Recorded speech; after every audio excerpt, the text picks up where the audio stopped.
let me preface this discussion on John Gottman's 7 principles that make a marriage work. Let me preface this by saying that Dr. Gottman is a scientist, and he is not a Christian.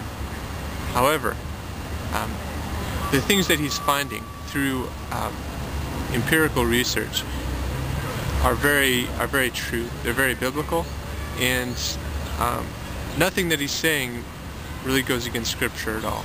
Now, how he did this research was to record conversations between couples, and then do what he called thin slice the conversations. Slice them into 1 or 2 second slices of time, and look at the emotions that were being expressed at that time. And for every emotion, he'd give it a code. And he had, I think, around 18 different codes that he would give different emotions that were expressed during these conversations between couples. And they would add all this up. They would quantify the type of relationship that the couple had, and the emotional patterns that the couple expressed during their recorded conversations. And then they would track the couples 5, 10, I think even 20 years out, and see how their relationships ended up. So they had the data on how the couples interacted and then how their relationships ended up. And basically he discovered these 7 principles that when couples showed that they did these things in their relationship, their marriages lasted, their marriages worked over an extended period of time. So I hope that made sense. For now, let's just launch right into the 7 principles that make a marriage work. Let me get my notes out here. Alright, principle number 1. Know your spouse or your partner. Know every little thing. That's the gist of it. That's kind of my summary. Gottman calls this enhancing your love map. Imagine you had a map of the person that you are married to, and on that map you put everything that you know about them, their joys, their likes, their dislikes, their fears, what stresses them out. Enhance that map.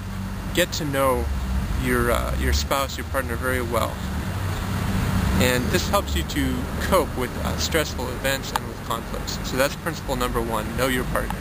Principle number 2, find ways to value and approve of one another. Now that's my summary as well. I'll start all the principles out with my summary. So number 2 is find ways to value and approve of your partner. Gottman calls this nurturing your fondness and your admiration for your partner. Remind yourself of your partner's positive qualities, and this is really something that will help prevent the 4 horsemen, the 4 deadly horsemen that I mentioned in a previous video. Check that video out. The principle number 2 is find ways to value and approve of one another. Principle number 3, nurture things that turn you towards one another. For example, if there's something that you both enjoy, do that. Instead of you doing something that only you enjoy and them doing something that they enjoy doing by themselves.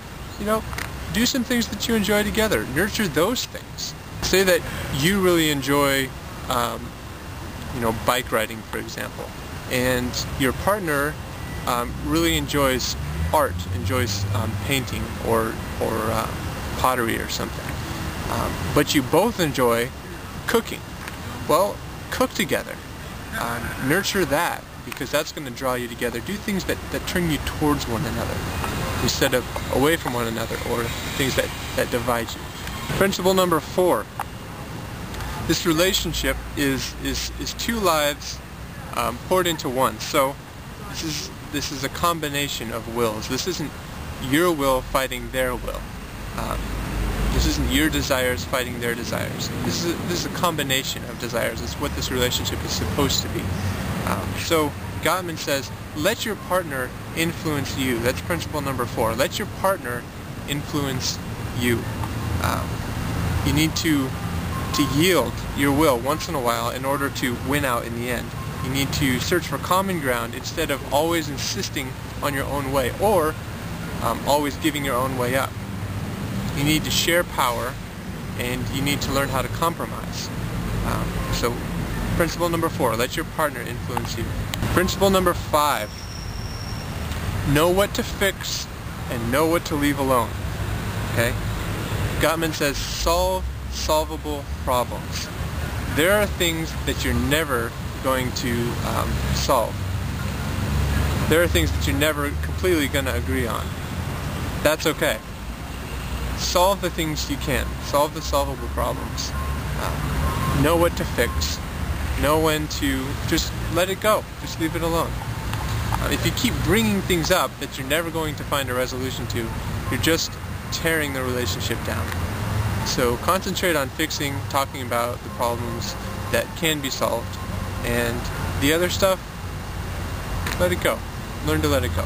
Principle number 6, create a future together, and a shared vision for how that future will look.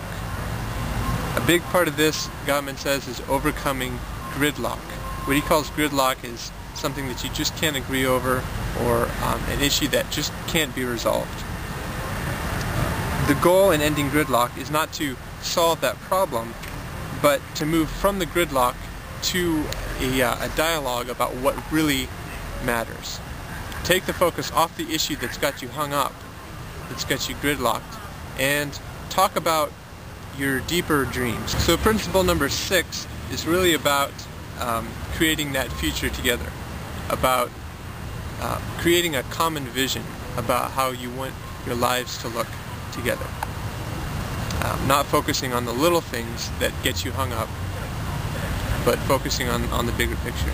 And principle number 7, the last one, share something deeper than just your experiences. Share the meaning behind your experiences.